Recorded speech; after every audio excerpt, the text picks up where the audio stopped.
Good.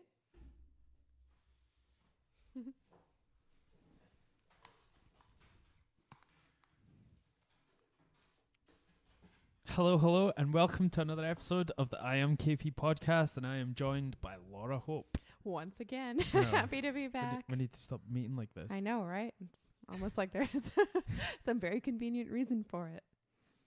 Yeah, maybe just the fact that I'm in between guests. You're you're the easiest. I'm the option. the easiest target. Easy in all the senses. You know, you're easy Cheers. easy to talk to, and you're you're good looking of sorts. Oh, of sorts. You're a handsome You're woman. into that kind of thing. You're like Hilary Swank. She was a handsome woman. Handsome woman? Yeah, she's definitely a handsome woman. She's probably the only woman you could probably say that about. I feel like it's sort of a thing you say about kind of Jane Austen type women. You can't quite think of anything. Yeah. But they're like Can't put your finger on it. attractive, but they're not pretty. Yeah.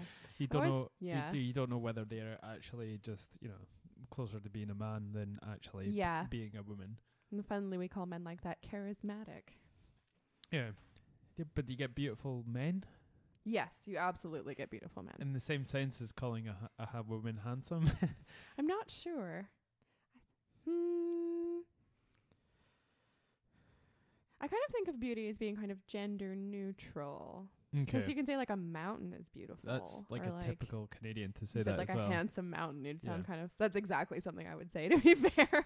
But yeah, you'd sound kind of mental. But by the way, just our official sponsors, Brewdog with their Punk IPA. So yeah, we were even sound testing by reading copy off the cans earlier.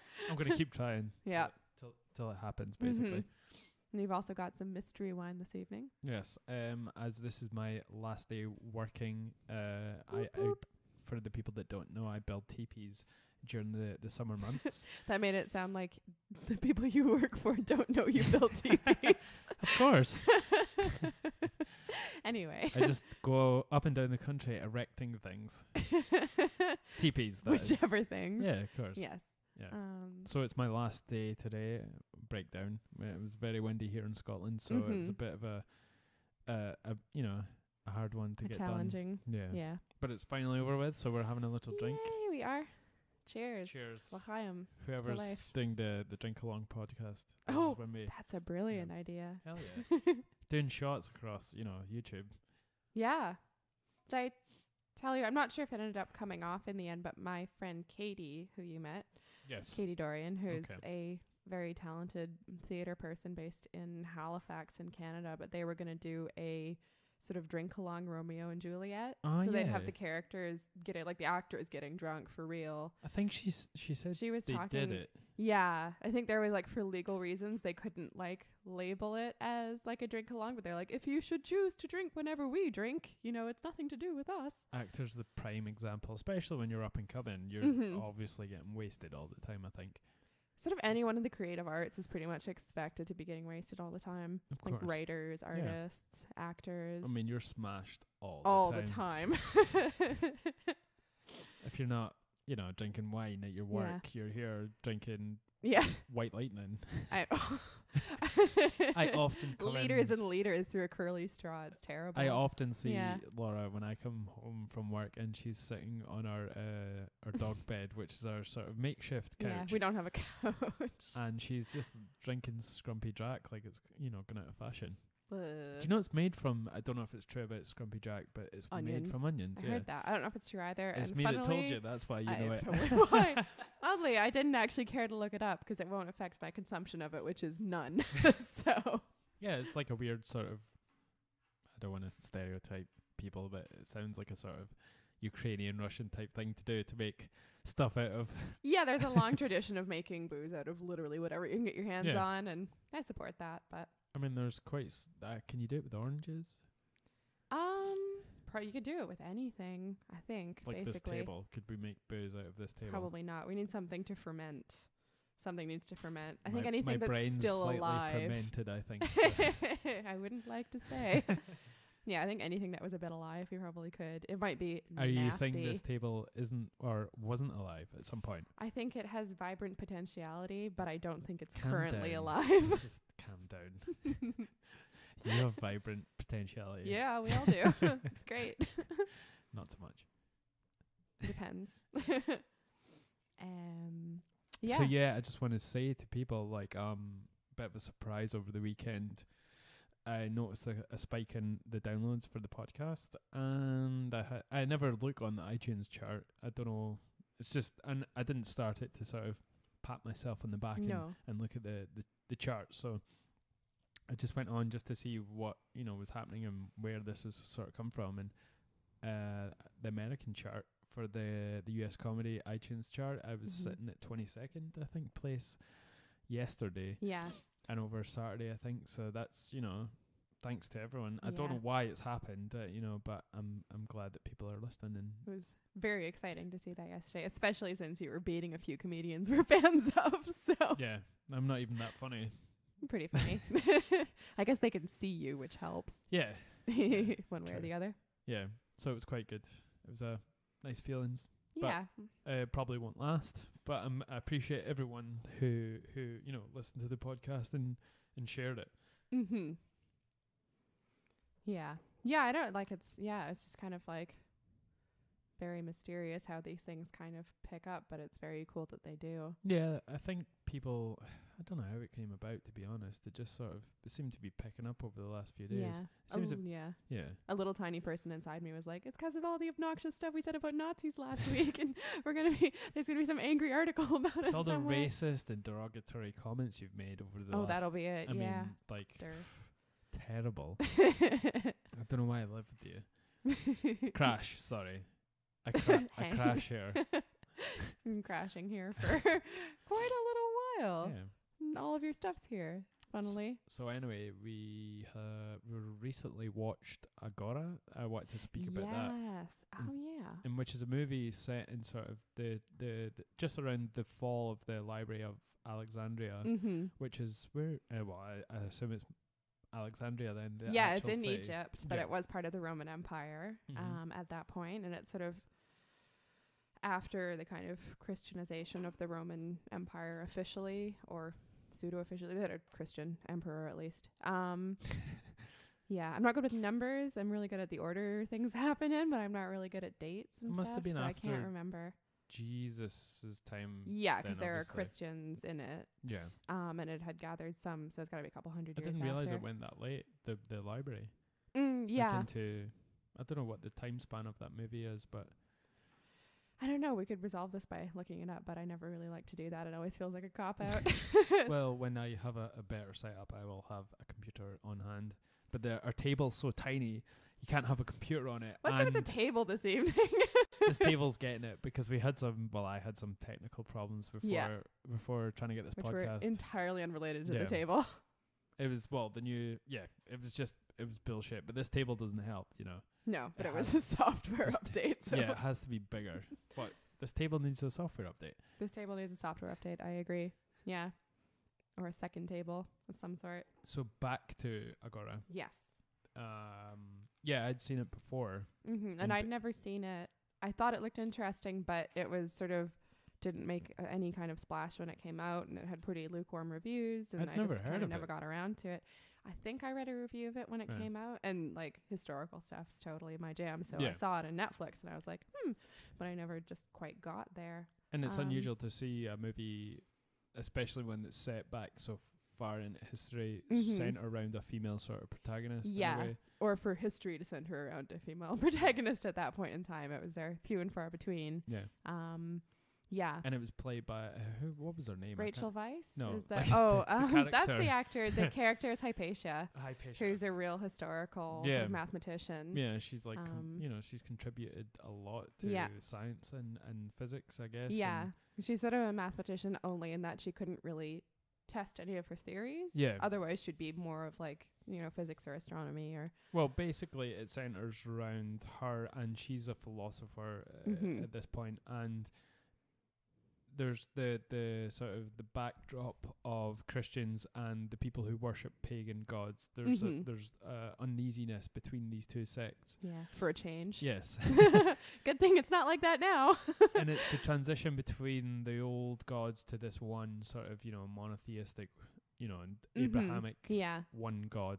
Yeah. And it's in the sort of, obviously in Egypt, set in Egypt. And it was just brilliant to see that sort of, that meeting point, where it all tailed off into what is now we probably call Christianity. But just seeing the transition and the handing over, well, it wasn't handing over a baton because they were... No, it was quite violent and grumpy. Because there's Judaism to contend with at the same time as well. So it's this interesting kind of melting pot, basically.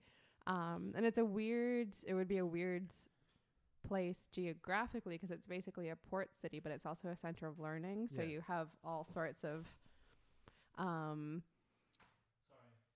All good? Okay. All sorts of people coming in and out, but also this sort of center for learning and this repository of knowledge. And the Library of Alexandria, for anyone that's never heard of it, is this, it's almost a mythological status, but it is a real place. It is. And it was a library back then where the culmination of all the knowledge that they had up until that point in science and all different fields, literature as well. And it was kind of the bridge to the old times, I think. Yeah, the stuff that because it was all destroyed basically, and we know a few of the things that we lost, and a few other things we probably don't even know that we've lost in terms of knowledge that they had then, or literature as well. Ooh, all good? Yeah. Cool. But and it was this sort of an unfortunate sort of caught in the crossfire between these sort of groups falling away and other groups rising up. But it's a really interesting kind of historical nexus. It could have gone so many different ways. Yeah. I mean, whatever. We don't even know for sure what happened in the sacking of Alexandria, but the accounts are pretty limited. Yeah. And of course, they're all produced by people who have a horse in the race as well, so it's hard to really say. I remember one of this, I don't know who quoted writing this, but they said the usual, the rivers ran either red with the blood or ink from all the manuscripts that had been, burned. Ooh. But they seem to say that about everything that was back then, like the Mongols. They always talk about them sort of like that. Every time they sack a city, all the rivers run red with all the blood. Yeah, because they had little rivers or something. But I think we're noticing some interesting parallels when we were watching this film with kind of current events. Yeah. And the kind of everything from sort of clashes between sort of religious or cultural groups and the tendency to throw the baby out with the bathwater in terms of a group you don't like. You also are then required to not like any of the things they produce or say or think, and you end up really losing out on a lot that way. I was so surprised at how much it applied to today. Yeah. When I first watched it, it was maybe 3 years ago, so this whole sort of social justice warrior and all this sort of how, there's a lot of talk about how to treat women just now and how they want to be treated and how, and sexism and racism and it seems to have, just came ahead in the last sort of a year or so. Yeah. And I'd seen it at a time when it wasn't really sort of in the paradigm at that time. And or when it came out, because it came out almost 10 years ago. It was 2009. Yeah, it's not a young movie either. No. And I hadn't, I'd never seen it when it came out at first. So it was kind of, if you put it in context of 2009, and then go back and watch it, you feel like it was almost sort of, it was doing this on purpose, by like putting all these things into this movie. But then it's not from now or the past few years. It's from 2009. So it's like, no, they couldn't have No, and if it came out today, I think it would make much more of a splash, because I think it would seem much more like it was dealing with current events, which maybe it was at the time. I can't quite Do you not think people would have thought it was just too sort of construed? Like people would just think. I don't know what I'm trying to how to put this, but people would, if they'd seen it coming out today, then it would be too sort of measured. People would think that they're intentionally trying to put all these in to sort of cover these bases, which what are happening today. it would come off kind of cheesy, I think. It would, but that at the same time, a lot of good art does that. Like a lot of good science fiction does that, for instance. I think we've talked about that before, and it's a good way of sort of building an alternate arena to play out an event that's already happening in society, but without stakes. Although we're getting less and less able to look at art that way, I think, because of, again, that same reflex where if we don't like someone or don't like some of the things people have to say, we won't listen to anything they have to say. Because it's kind of this meeting. It was a weird sort of reverse in a way, because it was this meeting of science and well, not necessarily technology, because there wasn't much then, but seeing science, hit up against the side of religion, and headbutting against each other, because they were pretty much, it kind of is like metaphorical today. I think it's a thing we've seen a lot before, and it's a thing they'd, play out again. And I mean, people were rediscovering what she'd already discovered 1,000 years later, and they were still getting in trouble for it. And now, admittedly, not all of us, but most of us are pretty settled on how the solar system's put together. But it does become other stuff. Like, it becomes the difficulty of looking for scientific reasons for things that are seen as sort of social or cultural, and that becomes a quite dangerous slippery slope. And I agree that it can be quite dangerous, but I also think that we have to be sort of strong enough to look at sort of knowledge for what it is and not be afraid of it. Yeah.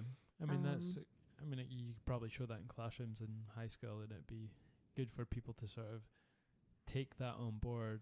Yeah. Accept other people, obviously, but at the same time, there's facts that come through science, and these things are not they're not sort of opposite scales of one. Yeah. And you don't have to like something to admit that it's sort of part of the universe you live in. Like, it's the same thing we've kind of talked about before, both on this podcast and off, about depicting unpleasant things in things like films, and we should ban that because it's upsetting or disturbing. But at the same time, people do have those experiences, and everybody, interprets their own experiences in their own way. But I think it's actually, those things do happen, and it's good to discuss them. No, of course. And it can even, I think, benefit people. Not everyone, like people, it's a hard world to live in, and everybody's damaged, and you can't just avoid everything that is damaging to you. It's crazy how we've seen more sort of fundamentalism in religions, as you would think it'd be the reverse, because we're becoming more technologically advanced, and we're becoming more aware through the internet. Yeah, we have so much access to knowledge, it's ridiculous. But then there's these groups that are going backwards, completely. And I think that's maybe those are the people that were sort of, because everyone sort of had their eyes opened by the internet, and communication's almost, it is instantaneous. Yeah. And these ideas that people wouldn't not necessarily sort of have challenged ever is everywhere around them. So the only thing they can do is just, hunker down and let it pass over. Yeah, I think it's the same feeling, if you go to a restaurant and there's like 5 things on the menu, it's usually pretty easy to choose. If you go and there's like 50, you get kind of paralyzed, you get kind of fried, and it's freaky, and and I think people are maybe a bit like that with all of the information, because we all have our worldviews, and you are going to hear stuff that contradicts your worldview, and you don't even have to go that far. You just have to go into like YouTube comments, and like it'll take you 30 seconds to get completely incensed. It's made like 0 to 50 immediately. It's brilliant.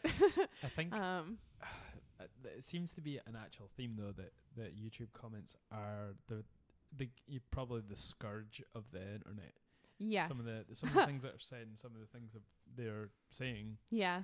And they're just because it's all there for entertainment, like pretty much. And it's just so needless. Yeah, it is entertainment, but there are people who are trolling clearly in these comments. For sure. They're trying to offend, but... Oh, yeah. And it's so funny because it's usually really easy to figure out, and people will figure it out and still respond to it, and people just fly absolutely off the handle. And if that's how you entertain yourself, And I think because of the anonymity of the internet, sort of mundane insults don't really stand, because it's not really going to cut to the bone. So when you're not in front of someone, the only way you can really sort of get a reaction out of them is to say something that you can, the most inappropriate thing you could say to them. And it's the kind of enemy thing as well, where you don't really appreciate, I think, that other people are wholly real on the internet. It's kind of, you're just, I remember thinking this, like, when we first got just MSN Messenger or whatever, when I was in, like, you know, middle school, and having conversations with people that I knew or didn't know that well. Yeah. And just thinking, like, oh my God, people will say things on this that they would never say in real life, like things about themselves, like personal information, or, you know, and it's like, I'm still me. Like, this isn't different than speaking to me. MSN was definitely a strange time of the internet as well. Yeah. It was definitely the Wild West, and people were still figuring out that just how to be on the internet at that point. Because it was just, there was no rules. You could do anything really within reason, obviously. And it was a great time because it was relatively still really anonymous, and it was a really, I think, also being, you know, a preteen and a teenager at that point, when you're doing a lot of identity creating for yourself, it was a brilliant tool to actually do that and to try different things on. And it was brilliant. It was great. But now if you do that, it's so much more immediate, I think, and it's so much more,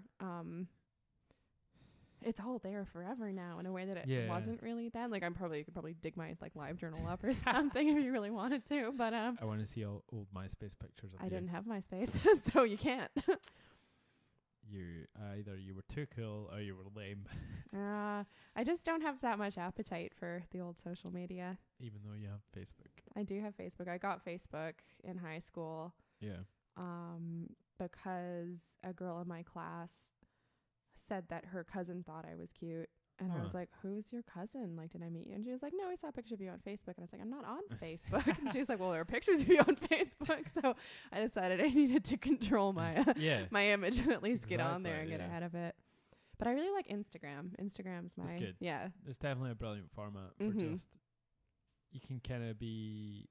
if you have fans of any sort or people you interact with, it's good to be sort of one-on-one, but still have that barrier between you where it's just pictures and text. That's all it really is. Yeah, and you can kind of differentiate really quickly stuff you're going to be interested versus stuff you're not. And I think it's all immediately within your control as well. It is, and it's a nice, again, talking about having too many choices and it gets freaky, but it's just a wonderfully kind of concise format. Yeah. I think it's brilliant. And it's great for, like, if I'm doing, like, I have my artist website, but, you know, usually on there, I do have a blog. I don't update it that much. Usually I'm trying to post portfolio photos, so higher quality, and it takes me longer to get there, and it's finished pieces. Whereas on Instagram, I can do details and works in progress, and I enjoy that a lot. It's good. Yeah, it's good. Like, your art is very, very awesome. Thank you. We haven't spoke about it much, actually, have we? No, we keep on running up to it, and we never really get there. But people don't bored by your artwork. Well, it is hard to discuss something visual like that when you're not looking at it. It's not really ideal. Maybe that's the future of art, is podcasts with art, and then it's just people describing artworks without ever you seeing it. That sounds like it would be a really good I have insomnia, I need to fall asleep podcast. It'd be like, there's blue there, and I'd be like... Because it'd be entirely up to you to sort of imagine it. It could be quite cool. Like the way that on Your Mom's House, which is a podcast we both listen to by two comedians, Christina P. and Tom you can't say her last name. Pazitsky. She's from Hungary? She is, yes, from Old Country. Perpetual feed. But I like they do a lot of reviews of video clips, and half of the time I'm glad we can't see them because they're disgusting, but half of the time I'm glad because it's just so much fun imagining them. And same with like another podcast we listen to, Kill Tony, which is a comedy podcast and involves #1 live comedy podcast in the world. Maybe. According to I think them. There's some unchallenged. fudging of numbers. Unchallenged by any reality. But Brian Redband said so. So it must be true. Yeah. Party horn. They have guests on for like 1 minute spots, and they do comedy spots, and sometimes, as they like saying, they're up and coming comedians, and sometimes they're just totally insane people who've wandered in off the street, which is brilliant and the best. It is an awesome podcast though. It's like, really funny. They've really nailed it with the format. Yeah. And it's just sort of everyone comes on, has 1 minute to do. I mean, even for a seasoned comedian, 1 minute's hard to do and trying to kill. Yeah. You know, it's a totally different sort of rhythm and cadence. Mm-hmm. And seeing these people who might have never done stand-up before either, and then professional comedians rip them. Yeah. So after they do their minute, the really fun part is they interview them. And a lot of the times they come up a very funny ways of describing and making fun of their personal appearances, which I really like because I don't know what any of them look like. Yeah. And I just love imagining. Yeah. Well, I listened to it for maybe a good however many episodes before I started watching the live ones on YouTube. Which I haven't done because I just like guessing. There was a few regulars that were coming on and I was like, that is not how I pictured you. Yeah, I remember you telling me what the Mystery Dan, is that his name? What he actually looks like, and it wasn't at all what I'd imagined. I was, to be fair, imagining like a floating bust of Beethoven, so I didn't really think he looked like that. He looks like if Einstein and Mozart had a baby together. That kind of frumpy hair. Biologically improbable. Yeah. The one I really like when they talk about her is Aphrodite, who's an apparently almost unimaginably bodacious older black lady. And they keep talking about her ass. Like, I've not watched her yet. I've not seen her doing their stand-up. So what I like to imagine is she's actually like really skinny and they're just being completely random. But she's a bit much sometimes. I like her though. She's always, I just like imagining like, what is your life? Like, what are you? Yeah. Tony's always trying to keep her like intact when she's on there and just keep her just from spilling over. Yeah. You know, just into like complete. Keep the crazy train on the rails. Yeah, because she seems like she's like 2 ticks inside the border of being completely mad. Yeah. Yeah, it's good. It's really good podcast. It's fun. We enjoy it. Yeah. Yeah, we never really got to the sort of the crux of Agora. No. Oh, yeah. So, one thing back to sort of internet trolls is a lot of the way people interact in that film reminds us a lot of internet trolls, I think, and just the kind of like just provoking people basically into doing stuff. There's a scene in the sort of the square, and they have these two people speaking, and one's from the Christian background, and the other one's from the pagan background, and they basically end up shoving one of the pagan preachers into this burning fire. Yeah, and it was crazy because I've never seen Christians. I've never seen them in my mind or in depicted as sort of, you know, violent and angry. You just think of them as the victims a lot of the time. Yeah, but there was that interim period when they weren't victims anymore, but they weren't kind of the M&L Screes yet when they were scary. Like they were, and especially the way they're depicted in this film, I think they make them look quite a lot. They're somewhere in between looking kind of like ISIS and somewhere looking kind of like the Black Bloc. No, but I mean, like they've got heads. Like they don't look like Western Christians. What does a Western Christian look like? Well, not wearing like black balaclavas and stuff like that. That sounds like the IRA. They don't look like the IRA because it's like Eastern dress though. It's Middle Eastern dress. They're not like literal balaclavas. I know it's set like 2,000 years ago, but like they have like their heads and their faces covered a lot. And they look just quite militant. And they look like punks basically, but like scary Middle Eastern punks. And there was a depiction of the Roman soldiers in it, and it seemed like they were sort of jaded and. Yeah, they look like just complete asphalt soldiers. Like they weren't this sort of ruthless band of you know military that was unstoppable. They seemed like they were just there to stop any sort of nuisance. Yeah, and they weren't really willing to kind of interfere. Like, and at that point, I think like the Empire would have been kind of retracting. Yeah. I'm not really super sure. Yeah, but good to know the dates actually. Yeah. I don't want to speculate too much. No, we'll leave that. But what else were we saying about it? Just how it was a great sort of metaphor for what's going on now with all the sort of hate and people trying to talk about things especially on campuses, like in college, and they're trying to talk about science and facts and not because you know you agree with the results. It's just to put these facts out there when it comes to biology and it was kind of like she was coming up with all these world-changing facts, and all these people that were in different religions were just totally denying it. Yeah. Even people from her own sort of religious background. She was atheist. It probably would have Yeah, been, I think she didn't have time for any of that crap, really. Yeah, and I think a funny thing is that they're not really saying, oh, you can't say that because it's sacrilegious. It was all power plays. Yeah. It wasn't related to the content of what she had to say, really. It was probably because she was a she, and it was that time as well. So it was probably a trifecta of that sort of stuff. Well, and that was how they kind of got her in the end, is all the calling of witches and stuff like that. You can't say that. You're fucking spoiling. Well, it's history. They didn't get anyone. That's like the one thing going into it. You're like, oh. Well, they all don't die. Get too attached to Everyone her. in movies. Well, they're all dead by now. Yes. It's history. Yeah. Well, that was the one guy early on, the sort of the Christian in her class, and as soon as they said his name, I was like, well, it's that guy, so they got to get to that somehow. And even though it was sort of, I would say she was maybe the main protagonist, but it wasn't really about her per se. It was more all the issues going on. Yeah. I think that's why they called it Agora instead of to do with her name. I think so as well. And it's a good representation of what we're talking about that we liked about the film, because Agora was the Greek word for marketplace. Yes. And that's where a lot of the pivotal scenes in the film take place, and was also a representation of sort of a place where people would mix. Which is what Alexandria was, and the sort of eye of that storm would have been the Agora in Alexandria. So I think that was pretty brilliant. I wonder how it was. Would he have been alive when it was going on? He who? Alexander. No. Okay. No. Wait a minute. Is Alexandria the city that he founded? I think it was certainly named after him. Okay.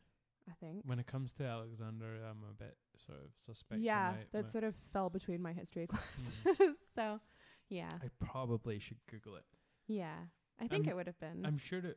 or renamed after him. I'm sure there was something there. But well, I actually watched the documentary on it. Documentary on it about it. Yeah. Like months ago. Okay. And I think it is named after him. Yeah. I think there were like Alexandrias all over his kind of empire, probably, because that was the done thing. There was a lighthouse as well, supposedly. Yeah, they show it in the film, I think. Okay, Alexandria is a Mediterranean port city in Egypt during the Hellenistic period. Sweet. It was home to a lighthouse ranking among the 7 wonders of the ancient world. Ooh. Today the library is... right. It's all just about the library. So maybe was it named after him? Probably. I would think so. Okay. But there we go. I'll find out after this. Sweet. Could we name this podcast Laura and Darren discuss historical facts that they're not actually sure about but refuse to look up? With all just hazy sort of. Yeah. I hate that because I'm good on the general knowledge, but as soon as I have to start making connections like that, I'm like, I don't think so. It sounds like it would make sense though. Yeah. Yeah. And whether or not he personally went there and named it or whatever, but it was a popular thing to do, to name conquered cities after. Yes. Or name cities in your empire after the person in charge of your empire. So, but that was a good long time before this is set, because he was before the Romans really gathered too much steam. So. Did he not face the Romans at some point? I don't know. Okay. He was more sort of... No, I don't really think so. I'm not sure. Do you know what? It was funny when I was younger. One of the epiphanies that I had was that growing up, you always just think of Romans as this sort of massive tribe and city, but eventually when you grow up, you realise that they're Italians. It's like, it just doesn't make any sense. No, they're so Romans. Funny. Just call them fucking Italians. That's funny. But they were a specific tribe, and they judged other Italians. They conquered Italy before they conquered, But they were from what is now called Italy. Yeah, but it wasn't then. There wasn't an Italy then. Semantics. I mean, I think I'm anti-semantic. They called some... Don't give that away. That's a T-shirt idea. It's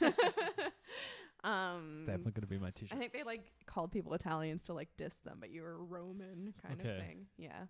Yeah, because you're quite schooled up when it comes to sort of Rome, because you studied Latin. Yeah, and this is admittedly all like 10 years ago. A language that no one studies. Yeah, joke's on me. Turns out that Latin is not useful. I mean, it's good in horror movies. Yeah, it's good. I can or when you're looking up those family crests and stuff like that, it's a good party trick at this point. And it's good. It's how I'm working on my Italian now, and it's very helpful for that. Yes.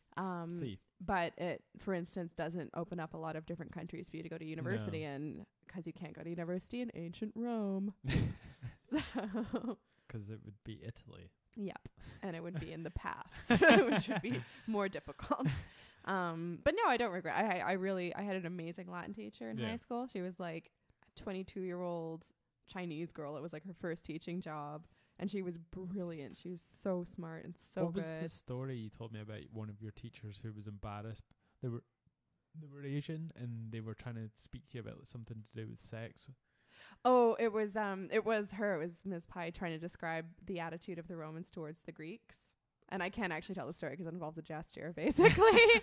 But she just couldn't quite say it. So, yeah. Was she all embarrassed? Yeah, she was. She was we constantly embarrassed her, basically. Just because she was quite reserved and we were all galloping maniacs. So, yeah. Yes, a school for all girls, It's true. And you can't really talk about ancient Rome without talking about, communal bathrooms and prostitutes and stuff like that. Yeah, so we kind of skirt around all that stuff. Yeah. But, no, she was brilliant. She was great. And we, got a lot of us really engaged in the classics and... Yeah, it was fun. And then because of doing art history as well, a fair bit of it creeps into that. Although most of mine, once I got to university, was later periods. But it's so important to have teachers that sort of inspire you and can guide you. I think a sign of a good teacher is they can spot everyone's sort of individual characteristics and how they learn and what they want to learn about and how to approach the different kids and sort of engage them. Yeah. I think that's really good.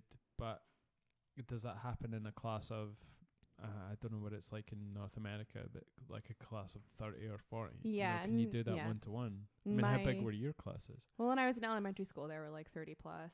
But I did go to a fancy school when I went to high school, and they were smaller. My graduating class was only 50 people, but the class sizes would be under 20 usually. Yeah. Did you feel like you got plenty of time with your teacher one-on-one, or? They definitely tended to teach to the sort of top of the class, so that went top of the class really well for me in a few subjects, but not so well in math, basically. So yeah, I don't have too much of an aptitude for. It's funny because I'm good with kind of accountancy, basically, but I'm really not good with anything more complicated. Over the number of 12, and you're dumbfounded. 10. I've only got 10 fingers, man. If it's practical, I can figure out, but if it's seemingly impractical, I'm done. So not much luck with that. So my grade differentials were pretty hilarious because in things I like doing, I do really well without having to try that hard. Things I don't like doing, I could try until my eyes bleed and I'm still gonna suck, basically. So I've heard, the old sort of adage that you're either a math person or you're not. I read some articles on it recently saying that that's a bunch of baloney. Yeah, I don't really believe that because I'm good with certain mathematical things, and I think I'm a logical thinker rather than an emotional thinker, which is something that's usually attributed to, artists or emotional thinkers. And, and I was good enough in sort of aspects of things as long as I was interested in them. Like in biology, I was rubbish when we were doing guts and stuff, but when we did genetics, I really was interested in it, so I did really well in it. Do you know what's the first thing that most British people, maybe of a certain age, I don't know if it would be true now, if someone comes from North America and they talk about biology class? Frog dissection. Yeah. Did you get to do it? Do you know what's really funny? I think we did, but I can't actually remember. I think I remember the smell of formaldehyde, but I don't actually remember. I think we did some sort of dissection. I didn't make much of an impression on me. Not a real person. Although you do that if you're studying, say, art or art history at certain colleges other than medicine, obviously, because you need to study anatomy. No, of course. Today, peoples, you'll be dissecting Miss Pie. No, never. But that's crazy. I remember getting to high school and thinking that's what it was going to be like. Just dissecting everywhere. People dissecting in the halls. People dissecting on the roof. Yeah. Just kids all over the gaff. dissecting everywhere, but nothing. There was like, I asked my biology teacher, she was like, well, you're not in America. Yeah. But I did end up going to American high school, so that's Did you dissect a frog then? No, I did chemistry. Oh, okay. Which is the thing that doesn't work with my brain at all. Yeah, I was rubbish in chemistry. Yeah. I think I told you the story about that we were balancing chemical equations, and I just couldn't. It was absolute just... Well, like a clown or something. I wish it was balancing like a seal like, balancing fucking. No, that I could have done because I just would have to hold stuff. It would be cool. And there was one, and I could never tell at all what was going on with those or why we were doing it or if I had it right or.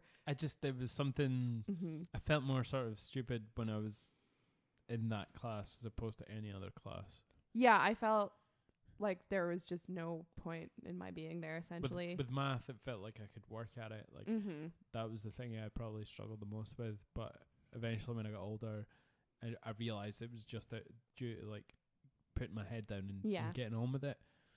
But with the chemistry, I just felt so out of my depth. It felt like a different sort of language. Yeah, I was good on like, you know, the table of elements because they all kind of came with stories and I could remember all that and I still remember it pretty well. But that was the end of chemistry. Like when we actually put stuff together, I could figure that stuff out. Like that was cool. I like that. But we had this chemical equation section of this exam and one of the questions, it turns out, was wrong. So I spent like 40 minutes. It's like I just assumed it was me and then the question was wrong. Dumbass. But everyone was like, yes, we noticed that. And I was like, what? It's wingdings. I don't know what it is. It's scribbles. It's chicken scratch. Exactly. Does anyone know what this is? No, it's just, yeah. And at the end of that, even if you got it right, it was like, cool, what have I accomplished? No idea what that was for. Like I could throw a broken Rubik's Cube on the floor and it'd make more sense. Yeah. But there we go. Yeah. Yeah. But no, I think people's kind of talents lie more in ways they like to approach things or are good at approaching things and less about sort of genres. Doesn't make that much sense for people to like innately be born with aptitudes for particular school subjects because those are all created categories, right? So I think it's maybe just what you're exposed to as young as possible. I think we have this thought that you have to be exposed to sort of one genre of life in terms of subjects. Either you have to be creative, so you have to be a musician, so you have to do music in school, but you can't do PE, you know, like physical education. Those two things don't sort of mix. Which is weird. Because when I was growing up, the primary school I went to was very musical. And I don't know if I was a musical child. Because we got taught the recorder of all things. We did recorder as well. And I just grew up with being musical, but not in the sense of it was just the norm for me to be at that school and everyone played instruments. Yeah. It wasn't that I was especially any good. And then eventually went to high school and I started getting into music because I excelled, you know, at that. Yeah. But I also excelled at PE as well, like sports. Yeah. Apart from football, because soccer for all you North Americans. But I wanted to do both. Yeah. And the school just didn't cater to that.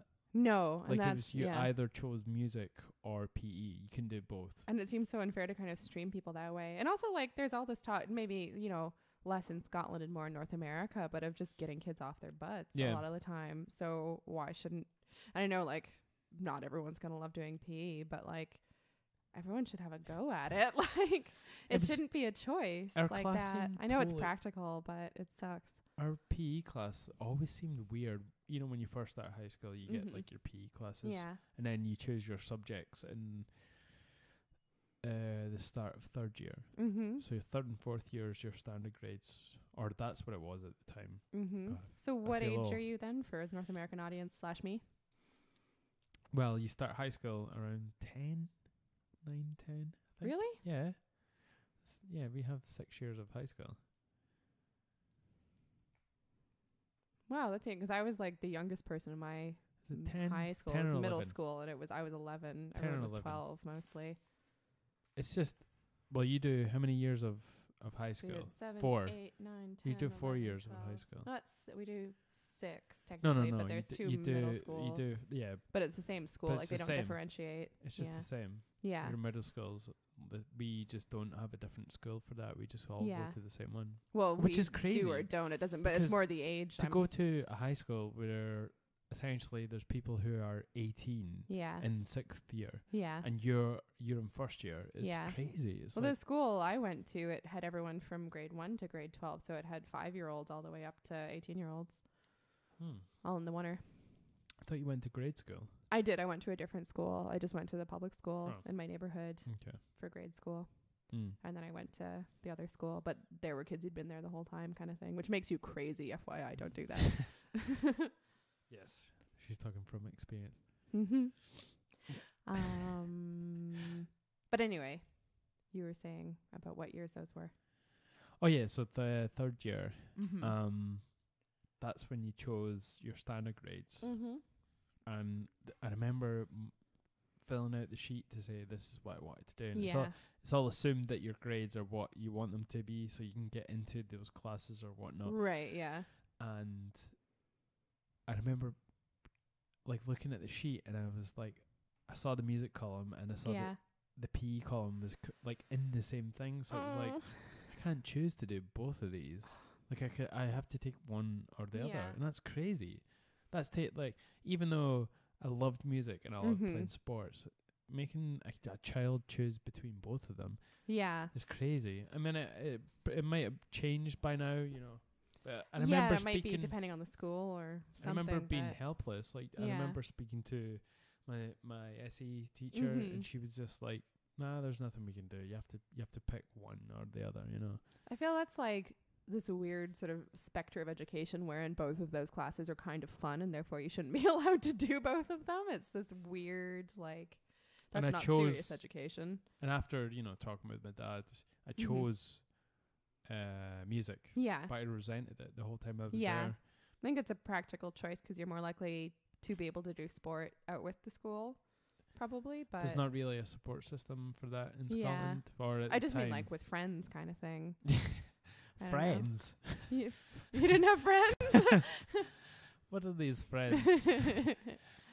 I mean, like, it's harder to, like, get instruments and stuff if you're... I felt like the tuition in music in high school was terrible. Oh, okay, yeah. Because I did private, I learned to play the fiddle, which is it's no different from the violin. It is the violin, but it's the Scottish. It's just a more, It's the Scottish. That's just a cuter word. It's the Scottish violin. Not going to leave here until we find out what cunt did it. And, yes. I played that since I was maybe 9, all the way up until I was 15. And you did very well in it, as I understand. Well. You got to go up and do stuff, and it was cool. Yes. Yeah. I ended up playing with the the Scottish Fiddle Orchestra. It was the culmination of my fiddling career. That's got to be a chapter in your autobiography, the culmination of my fiddling career. Well, this is where it gets really boring. Is the guy that taught me privately, Jimmy Ritchie. For the people that are clued up on their Scottish bands, he was the fiddle player for it was an accordion player, the famous accordion player. You're just dropping down in the charts of the American comedy podcast. No. No, people eat that shit up in America. They're just bit like, of Scottish flavor. Oh, Scotland. I know that. No, it's Jimmy Shand. That's the guy. Jimmy. Okay. Everyone was called Jimmy after a certain time before a certain time. Right. That's true. There were like just two old man names basically. Jimmy and Jock. Yeah. Which are both from the same thing. Jock. Yeah. And yes, so Jimmy Shand, the guy that taught me, for anyone that knows anything about Scottish music, he was the penultimate in Scottish band music. And the guy that taught me was in his band for a number of years. Oh, okay. And he came and taught me. He used to come in. Do you know what a Reliant Robin is? It's a car. Oh, but okay. It only has 3 wheels. Wonderful. I know. And technically you can drive it with a motorbike license. Oh, brilliant. Because it's like, that's so funny. And he used to come every week and like, He used to wear like a tartan sort of thing over his legs. Yeah. When he was driving. He was so old. Oh, that's wonderful. Like I'm imagining him wearing like motoring goggles and stuff as well. Well, if it was an open top, he probably would have been. But it's only reasonable. And he used to come in, smoke cigars all the time. And he taught me for years. Brilliant fiddle player. Oh, cool. Like the best. And when I went into music in high school, the level of the players was just terrible. I remember just being like, this is a breeze, but I don't want to do this. Yeah, well, it's really unstimulating being already the best at something, like when you're a kid, especially as well. Like, you just want to learn. It's sort of a bummer. Yeah. And that was, for me, in certain subjects as well. There were things I completely struggled in and had no hope in, and there were other things that I was like, there's really no point in my being here. Yeah. So you've got the extremes of those things. And it did become, so I got so focused on getting to university because it was like, I'm going to finally be able to learn anything. And get out of this place. Yeah, and it was a wonderful high school. Screw this old girl high school. They had a Fuck lot you, of, pie. They were very encouraging. No. But I, like, for instance, I had wonderful English teacher, Dr. T, Dr. T. What does that stand for? Dr. Thompson. But Dr. T. Darcy Thompson. No. And she basically took me out of the classes because she knew I was bored to tears, and she used to meet me during spare periods and read like Chaucer and stuff with me in a second cup, which is like Canadian Starbucks around the corner from the school. And it was so engaging, and it got me into not just sort of that level of reading, but also she'd find these beautiful editions of books that would be just beautifully illustrated, like golden age kind of illustration, just gorgeous and wonderful. And it got me, it was just so engaging compared to like being in the class translating Shakespeare into English. It was really not the thing. How do you translate Shakespeare into English? You don't, because it's already in English. But if you're not super awesome at reading, maybe because you're brilliant in maths or really physically gifted or something, the other language that is not English. Exactly. And I'm sure I was a pain in the butt to them in math. Yes. But it was just the reading level kids were at, even at a very academic school, was just not really where I was. Okay, I need to take a pee break for a second. Have fun.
You're bull in a china shop. And we're back. Hi. Or I am, at least. Yes. I never left. Yes. What were we talking about? I think what we're getting to is in people's kind of talents and aptitudes and stuff, what comes from what you're born with, what's talent, what's hard work, what's what you're exposed to. I think it's all just a big mess of stuff. Yeah. Yeah. I think the biggest thing that helps is liking something enough to want to work hard at it. Yeah. I think that makes a big difference. Definitely. But I think there's got to be some level of talent or aptitude or something in there as well. But what constitutes talent, though? I don't know. That's the weird thing. And I find that a lot as someone who makes art, that so often people will come up to me and be like, oh, you're so talented. I could never make that. And it's like, well, have you tried? Like, maybe. And they're like, no, I've never drawn. And it was like, well, maybe you're brilliant at it. Like, you don't know. I think it takes wanting to. It's a big part of it. I mean, if you think about talent, I mean, what that sort of seems like it's sort of it seems like there's something coming into your life that you're already handed down with. And that it's one of those sort of fuzzy of magic words. Yeah. So is it something that you ultimately figure out while you're alive, or is it something that you're sort of handed down from?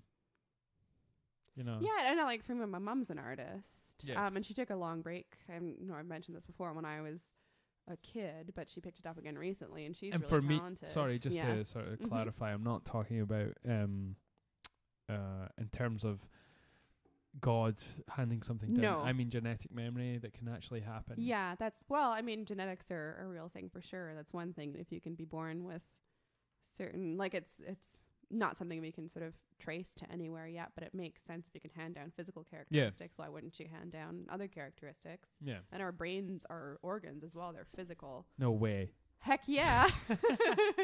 So it's not like it's you lying. our personalities aren't magic. They're coming from an organ that we have. I remember reading, this is where having a laptop would be great, but I remember reading something about how many generations you can pass down something specific in terms of personality. Oh, that's interesting. Yeah. Because that's other, like, how do you measure personality as well? That's a weird one. Yeah. Like, charmingness. What is charmingness? Exactly. Yeah. Was he a prince? Yeah. That's probably how they did it. They found Prince Charming, and they were like, well, at what point do your descendants start becoming little dickweeds? And then, or girls. There's charming girls. There's handsome charming girls. Handsome charming girls and handsome charming mountains and turkeys and... Oh, I'm going to catch up here so we can have some Are we playing catch up? Yeah. Is this the wine I brought? It is, yeah. I'll have the to mystery wine. Smell. Vin de France. Smells like wine. Yeah. Can I see it? Funnily enough, yes, this wine's been lying in the light, and actually Laura, because she's, what would you call it? Not a smelly. Somewhere. I work in a wine bar. Yes. I work in wine. But you're not just like a straight up worker. You've done your course. Yeah, I've done just a level 2, Okay. but I'm hoping to do a level 3. I'm pretty good on the wines. But it is like someone who's into wine. Yeah, I am. Loves to smell wines. Mm-hmm. But you actually informed me that light could affect how wines taste. I doubt this hasn't probably been stored in light for ages and ages and stuff, but light strike is a fault theoretically. I've never actually seen it. I've how just would you? read about it. Everything's light, Darren. Yeah, it's not one of the faults I've seen. Okay. It's probably fine. Or it's tasted, just like, you mean? Well, seen as an experience. Okay. Yeah. Yeah. Sometimes Seen's you can see believing. them. Sometimes you can see them. You get like secondary fermentation by accident. You get fizzy wine by accident. I it's love weird. fizzy you wine. Can see it. You like some fizzy wine. You wouldn't like accidentally fizzy wine. Oh, do you actually get fizzy wine? Yeah, it's really weird. Being facetious, I hate fizzy wine. Yes, you certainly drink enough of it. I don't like that one. It tasted like, have you ever had Schlur? No. In my house, this is like a fizzy, non-alcoholic beverage. And this is the one you would drink at Christmas. Yeah. So your gran would be on the sort of, you and your gran would be on the Schlur because you couldn't handle your drink, obviously. It's funny that's the drink that sounds most like you're drunk when you say it, but it's the one with no alcohol. I always start slurring. So you and your gran would be drinking this, and the rest of your family would get in about the hard booze. Christmases are different, yeah. But so the sparkling red, you didn't like that? It had, I think it just reminded me of sort of fizzy juice. It does taste really strongly of blackcurrant, but I think it's wonderful. You're not allowed any more of it because it's expensive. I can have too much of it when we had it out. I'll have all of it next time. I love it. Yeah. It's brilliant. It's a sparkling Shiraz from Coonawarra. Where the hell is that? Coonawarra. Coonawarra. Where's that? South Australia. Shout out to all the Australians who listen to this. Exactly. Who are zero, probably, actually. I don't know. Did you see if they're... I think you'd had an Australian. Yeah, well... One single solitary Australian. One of my friends who lives in Australia. So it doesn't really count because he's Scottish. Okay, so he's a post-geographical Scot. Yeah. Post-geographical Aussie, actually. I guess so. Yes. Wherever, if it's post-geographical. But yeah, we've got a mystery wine. Yes. And it's not telling me anything about what it is other than it's from France. Why does it not tell you where it's from? So in the case of this, it's because it doesn't adhere to any sort of local regional laws. Right. So it's a rebel without a cause. It is, which might be because it can't pass quality controls, or it might be just because they can't be arsed. Yeah. So you never know. Is it something that's important to have that though? It's a good way of judging what you're going to be getting, and it was sort of partly started to guarantee quality control, but it gets into like permitted grapes in a region. So like in certain regions, you're just not allowed to grow a bunch of different types of grapes. You can only grow. Why not? It's be for historical reasons. A lot of the times it'd be ones that are like foreign, and they're worried they'll like knock out sort of local varieties. Grapes. I think it's a good thing to an extent, because there are a lot of, like in Italy, there are like 300 and some odd indigenous grape varieties. And if they all just planted Cabernet Sauvignon, none of them would be left. And you'd make a lot of money and lose a lot of character, basically. What about the Echo Falls grape? What is that all about? I believe that is the Kool-Aid grape. Do you get that in North America, Echo Falls? I don't know. I'm not sure.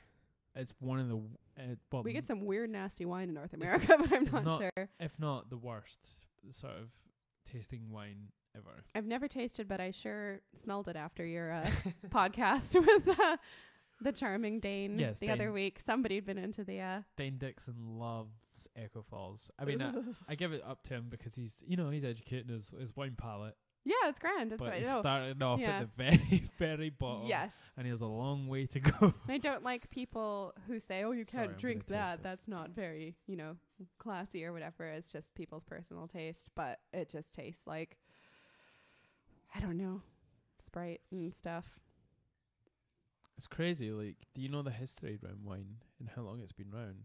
For like ever, nearly. For a really, really, really long time. But is there a sort of, catalyst where it's like, this is where it started, or is it just slowly through different forms that's mentioned? Like, we don't have we have some evidence of ways they made wine in the olden times. They certainly had it in like Greece and Rome. And even some of the grapes that we use now are ones that they think were in ancient Roman wines. But did they know how it tasted? That's the thing. No, that's the other thing. Because there have been a lot of different things that have happened over the centuries to grape plants. Yeah. And there are things to do with soil that grapes grow ideally in that they'll just have changed so much over the years. And then we know a bit about how they produced wines, but not a ton. We don't know how long they fermented them for. Of course. They fermented, I think, in clay jars a lot of the time, which we are starting to do again a bit now, but it's still pretty unpredictable. So we have no idea, basically, which is kind of brilliant. Yeah, because what was the article I sent you actually about the wine? Oh yeah, that was really cool. They'd found clay jars that they'd used to sort of store this wine in, and they could sort of tell something about the aspects of that wine. Yeah, I can't remember. But you said they know what the process for making the wine was, but they don't know the sort of the in what order things happened. Yeah. The general sort of and the time how the wine was how it was made, but they don't know the actual process. Yeah, and like huge things and what it was made of as well. Yeah, because we know they have accounts of different grapes they used, and they have some kind of physical descriptions of them, but they may have changed a lot. A lot of the grapes we have now in Europe, more in France really, but all over the place, were grafted with vines from North America because there was a pest called phylloxera that wiped a bunch of them out. Fucking phylloxera. I know, right? Actually, it was probably for the best in some cases because it kind of cleared a few places where vines were traditionally grown that didn't actually do super well there in regions in France. But it's crazy how whatever we touch in ways like that in terms of nature, where we take one variety of something and try to reproduce it over and over and over again, that they'll eventually be left wide open to some sort of virus or disease and just get wiped out. And it's the same with humanity. Like, we're breeding ourselves to be sort of less interactive with dirt. Yeah. And then out of nowhere we get attacked from these sort of bacteria or diseases. Well, and our overuse of antibiotics when it's not necessary as well. And they don't have any sort of natural immunity to. No, and it's like we can't just leave well enough alone. Like, I think antibiotics, I'm all for them. I would super be dead by now if it weren't for antibiotics.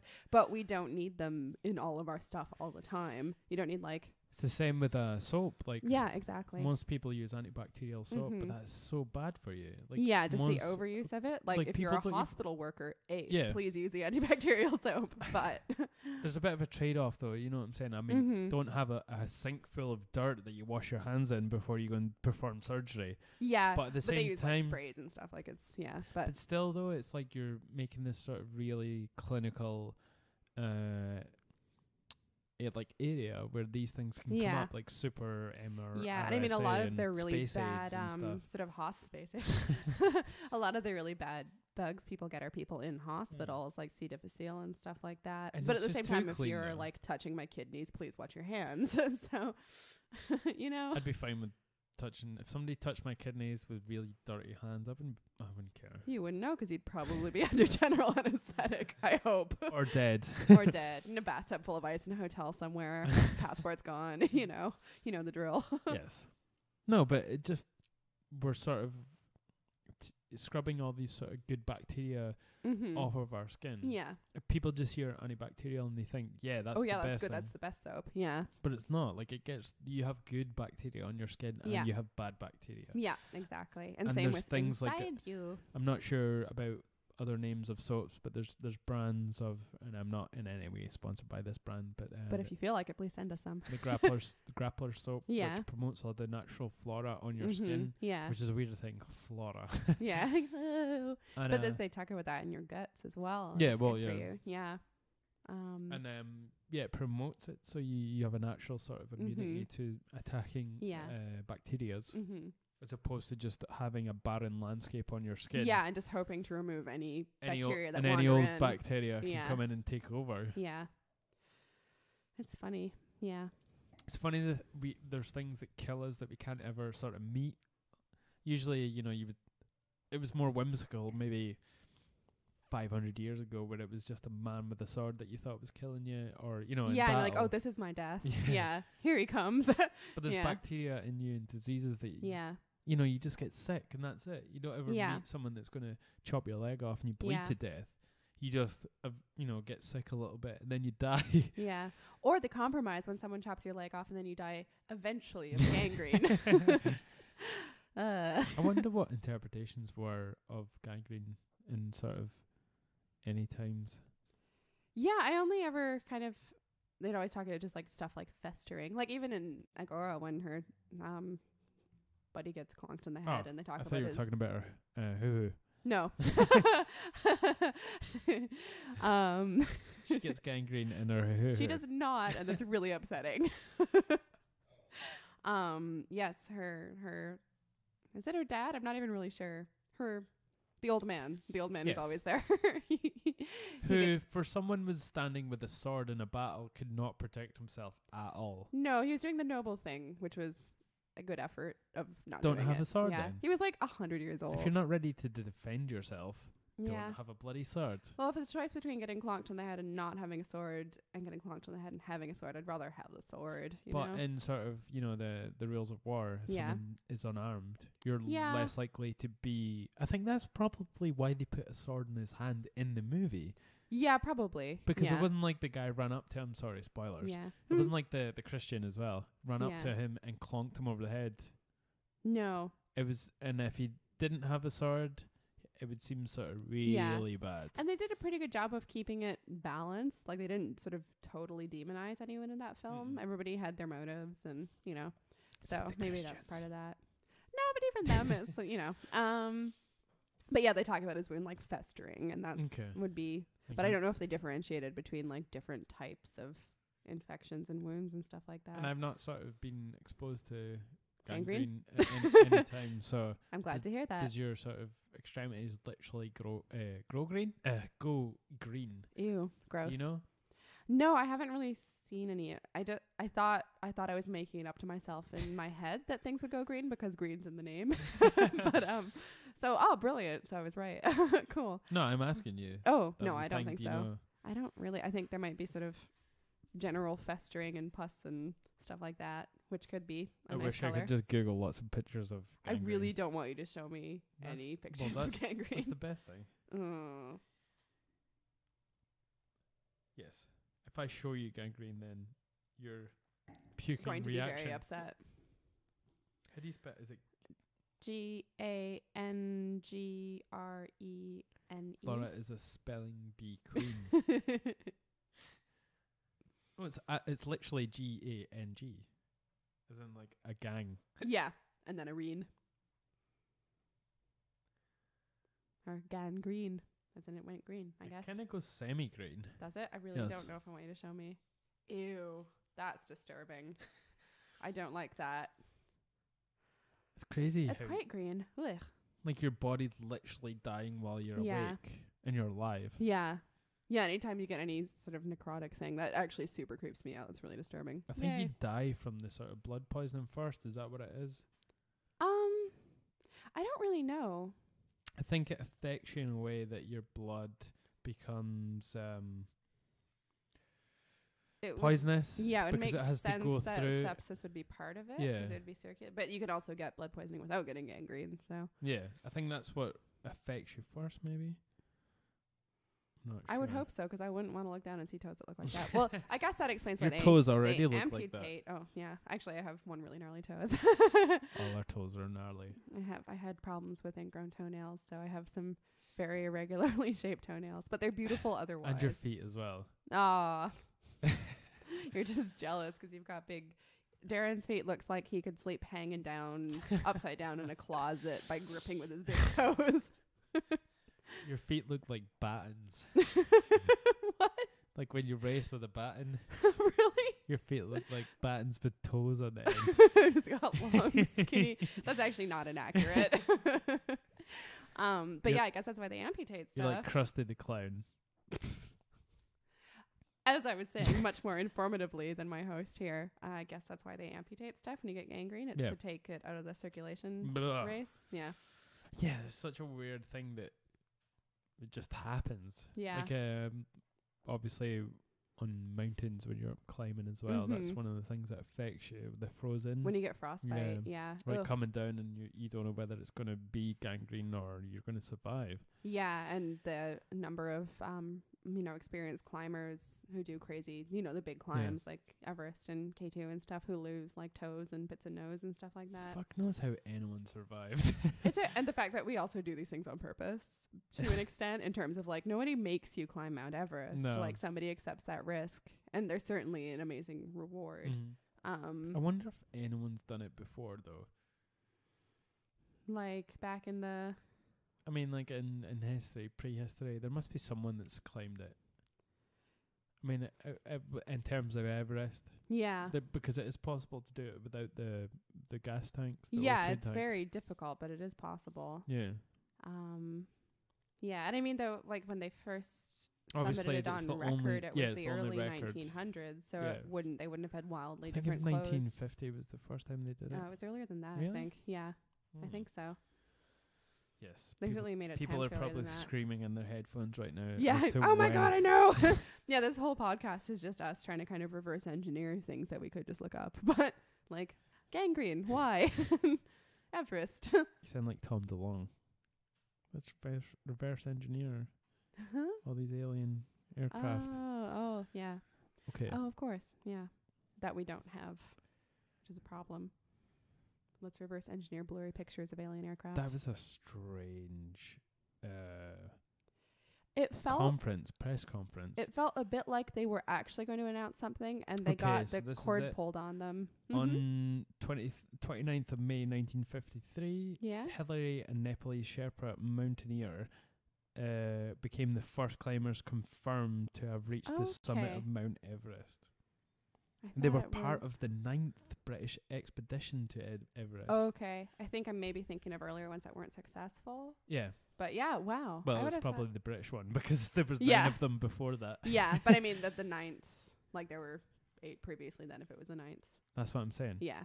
Like you were thinking of the... earlier. Yeah. British So there was 9 of them, so there was 8 ones before that. Yeah. Yeah. I thought you were correcting me. No. Okay. It means there was a lot of them over the last 50 years. Yeah. You know what I'm saying? Yeah. Or in the prior to them summiting. That's what I was meaning, before it. Yeah. Yeah, I thought it was earlier. That's cool. The only reason I know that is because I've watched several documentaries on Which I have too, but I'm not good with numbers as we continue to confirm. So, yeah. 1953, though, that's barbarians climbing a mountain without anything. I don't think they did it with oxygen either. Yeah, they've certainly done it without oxygen since, but, gear and stuff is different. I think there's some discrepancies around it, though, in terms of there was no one really else to confirm. Yeah, I don't know. It's kind of like, do you remember the movie Everest we watched as well? That was brilliant. Yeah. Yes, there's the documentary version and then like the Hollywood version, and they're both brilliant. Yeah. Really. Yeah. The sort of documentary one was the first thing I ever saw in IMAX, and it blew my tiny mind. Oh my God. I can still remember it. It was so amazing. Oh, you saw it in IMAX? Yeah. And it was the first time I'd ever been in IMAX, so it completely fried me. It was just crazy. That's crazy. Yeah. What most people don't realize is, although Everest is the tallest, that K2 is actually the most dangerous. Which is interesting, because certainly enough people have died on Everest or just disappeared or whatever. And one of the documentaries I watched on it, I think it was called The Summit. So it was sort of a docudrama. Yeah. But they integrate the sort of real footage with the sort of reconstruction side of it so well that you're like, you sort of question which is interesting, because they're obviously going up this mountain where they're deprived of oxygen, so you feel like you're sort of losing it with them in a sense. You don't know what's real and what's not. I think it was The Summit. Yes, it's The Summit, and it's about 2008. There was I think there was 4 groups from different groups went up there, and there was a total of, I think, maybe something 50 people on the line at that point, and 11 people died on the mountain that day. Yikes. And it's a brilliant documentary. It's called The Summit. Okay. And we should watch it. Yeah, it's fantastic, and just to see how difficult the climb the K2 is. I mean, that's what most people just overlook it because it's not Everest, the biggest one. But Everest is relatively easy compared to K2. Yikes. And I mean, I remember you always kind of watch these documentaries and you're like, how can people get so disorientated? Yeah. But it would be so easy. Like you're so, like when you have altitude sickness and... When I got caught in a sort of blizzard when I was in St. Anton in Austria, I was up the top of the mountain, and it just started to snow up the top of this mountain, and it was really bad. I couldn't see, I literally couldn't see like my hand stretched out in front of me. Yeah. I'd never experienced anything like this. I just thought maybe people exaggerate when they talk about it. And there was a genuine feeling of panic setting in. Like, even though I know the landscape of this mountain, I'd snowboarded up and down it, like, for the whole season. Yeah. And just that feeling of, I don't know where I'm going. Yeah. Even though I know that there's no way I can get harmed because it's one that everyone's going up and down all the time. Yeah. There's people zipping by me on snowboards. But I remember that feeling of just like, whoa, yeah. Imagine if this was on something that wasn't sort of traversed as often as this. Yeah. You get this, you just can't see anything. And of course, when you start panicking is when you start making bad decisions as well. And if your brain's already swelling or you're hungry or dehydrated. And the snow was thick, so I couldn't really move as well either because I was just, I'd fallen over because I couldn't reach this hill. Yeah. And I remember just sitting on my ass and I'm like, I can't go anywhere. I have to and I could just see flickers of sunlight. It was weird. It was like, there was just like this sort of like a little sort of petri dish of cloud that was covering it and snowing really hard, but there was these flickers of like clearness, and I could be like, oh yeah, I'm fine, there's nothing like, but it's quite but it was so disorientated, and I had the shittest goggles that kept steaming up and freezing over. I think because I grew up with, obviously in sort of less remote places and stuff, with weather conditions not unlike that in terms of, driving, and you get whiteout blizzards and having been in a few of those, and you cannot see, like, you've just got to wait. You've got to pull over because you can't see anything that's in front of you. You don't know where you are on the road. It's really dangerous. And even, you know, experienced winter drivers in Canada get in accidents every time it happens. That's the thing over here is people freak out with different types of weather. It's so funny. Like, you're Canadian, obviously you get the most extremes of the summer being amazing and hot and so sweaty. And then you have like minus 40 degrees of winter sometimes. Every time, because I usually go home in the summer and or in the winter, and every time I go back, it's either like 35 or like minus 40, and I'm like, why do people live here? What's wrong with you? It's like, if you're in Mercury, go back to the old country where it's soft. And then the first time I was home in spring as well, I'd forgotten, having lived in Ireland and Scotland for about 10 years now, that the winter's so long in Canada that all the grass and stuff dies. So I got back and it was like in April. Don't say it and stuff. It was the first time I'd been home in the spring for, you know, maybe 5 years at that point. And all the grass was dead because it had been winter. And I was to my mom, I was like, what happened? She was like, what? I was like, why are all the plants dead? And she was like, it was winter. No way. Oh, right. Is that what happens to you guys at this time of year? Yeah. But yeah, it was like when I was living in Ireland, we had two winters where we got a crazy bunch of snow. But it seems to be a British thing where we just freak the fuck out. Oh, it's a complete. And the first time we got it, and it was like there's probably 3 centimeters of snow, and they shut the college for a week right off the bat. They were like, "Nope, not for a week. We're done." I was like, "Okay." I think because it's so unpredictable here, we don't have the infrastructure to back it up. Oh yeah, no, it's a big part of it. You know, in Canada that you're definitely going to get bad winter storms. So we've got our winter tires, and you're going to get our emergency snow shovels in our cars. Summer as well. Yeah. But the UK is so erratic. Yeah. Like, we just don't know what's going on, so we're not prepared for anything. No, it's true. And once it starts to become a trend, we're like consistently, like, especially after those 2 years in Ireland, it was like, yeah, this seems to be happening now. So I guess we should get prepared. But then it didn't happen the third winter. And winter is coming. Winter is coming. That feels what it's like when you're in Toronto as well. Like, there's this feeling that the winter is coming. Yeah. Yeah. And you never quite know. It could snow in October, and then it doesn't snow again till January. Yeah. Or sometimes you get totally battered right off, you know, in December. Or it's strange. It's funny. Yeah. Yeah, I think we're just not used to such a depressing place in terms of weather sometimes, Scotland. Yeah. I mean, you can go like a week or two without it being sunny at all. Oh God, even in the summer, you know, it could be like a cloudy sort of week with rain. Yeah. And it's not even worthwhile the sun that you get at the end of that. It's just so must be strange for you as someone that's from North America.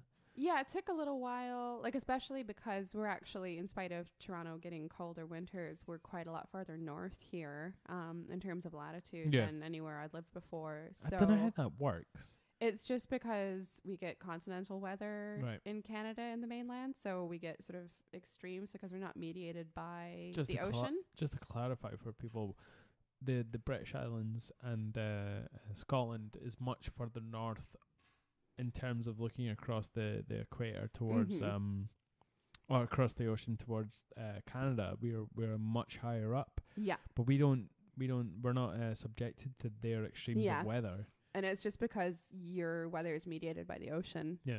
So you get wetter weather, but you don't get extreme cold or hot temperatures, basically. We just have rain. Yeah. Whereas something about it being continental, we don't have that mediating effect, so we get crazy hot summers and crazy cold winters. And but I like that though, because it seems like you know what you're in store for. Yeah. You know the weather's going to be like stupidly hot. Yeah.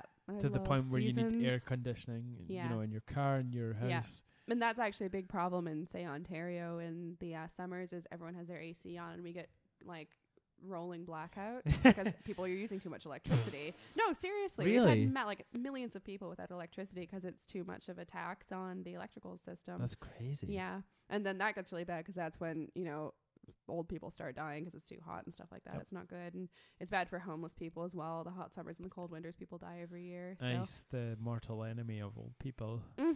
Yep. Yikes. I know. Yeah.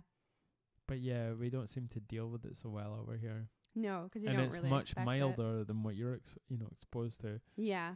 I think part of it is because nothing super bad happens here in terms of weather. People don't have that. I was speaking to some customers on Saturday who I think were from Isle of Lewis, and they were talking about being prepared for having big storms and not having electricity. Yeah.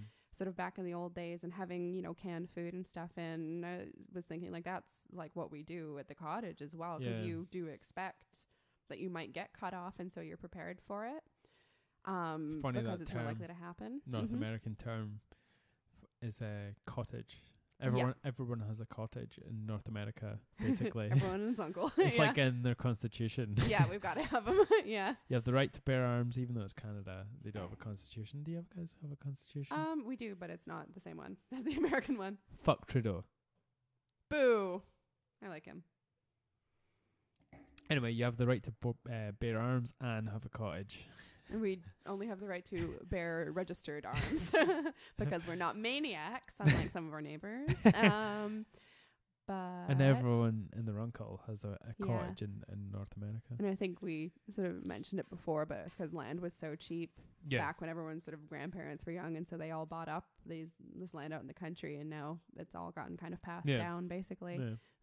It's awesome. It's brilliant. It's a brilliant way to grow up because you get city life, you get country life. Yeah. It's good. No, it does make for sort of amazing landscapes and houses that have the best backyards. Yeah. But then you get out into the world and you realize that's not normal and is insanely luxurious. And yeah. Yes. Let's see. Yes, I think we should probably end there. Is that us? All right. As we have not, well, I haven't eaten all day actually. Oh, me neither. We've been drinking alcohol, so we probably should end it here. All right. Just to tell people where they can find you on social media. Yes. So I've got a website, which is laurahopeartist.com. But the way to find me best possibly is on Instagram, where I am LAURA_Z_HOPE.